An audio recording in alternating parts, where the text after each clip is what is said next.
Hi, my name is Mindy Spivak, and I'm a member of the Bethel Jewish Center of Flatbush. I've been a member there for about 20 years, and it's been very, very nice welcoming the Drizins into our community and sharing some of the stories that I have about my experiences with the Lubavitcher Rebbe.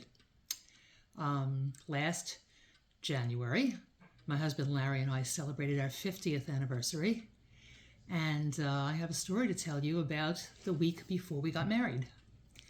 I have cousins in Crown Heights. They are Yehud and Tzipora Clapman.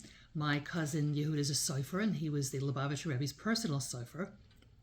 And so the week before our wedding, he insisted that we come along for Yechidus with the Rebbe, which at that time really was Yechidus. It really was only the family and the Rebbe having a conversation. Let's preface this by 50 years ago, not everybody had heard of the Lubavitcher Rebbe. Not everybody was familiar with the work that was being done.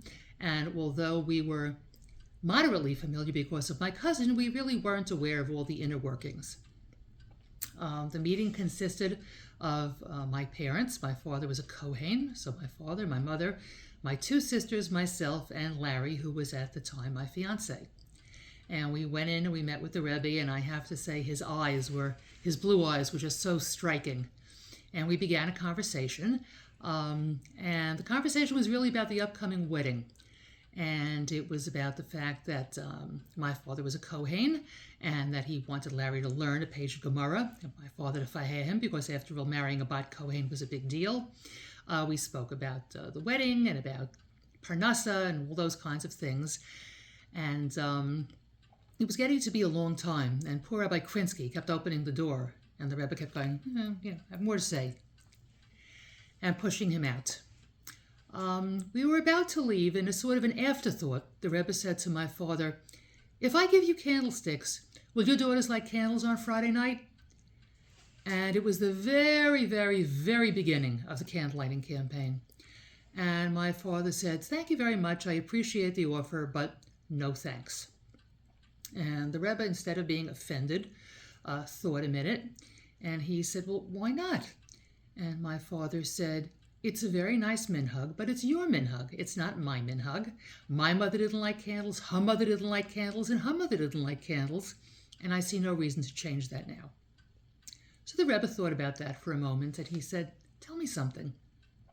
Do you think there's more light in the world today, or there was more light in the world in your mother's time and your grandmother's time and your great-grandmother's time and all the way back down the line?" And my father said, "Well, I would have to say that there was more light in the world back then." And the Rebbe said, "Well, don't you think it would be a good thing to add a little bit more light to the world right now?" That time was a very big time in America of women's liberation and equality for women.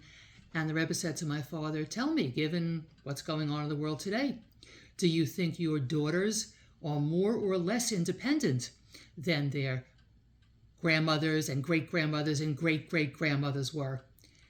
And my father sort of smiled, and he said, "I'd have to say they're more independent now." And the Rebbe said, "Well, then let them be independent in this too." And my father said, "Okay, you got me." And the Rebbe gave us candlesticks. Now, I was getting married the next week, so I had the split to light one candle that Friday night, and then two candles thereafter. And my sisters each lit one candle until they got married. And so for that, my daughters and my granddaughters lit candles at the age of 3 also. So, Sarah, I know it's your birthday, and it's your 3rd birthday, so I'd like for you to become one of those independent Jewish women who are adding more light to the world.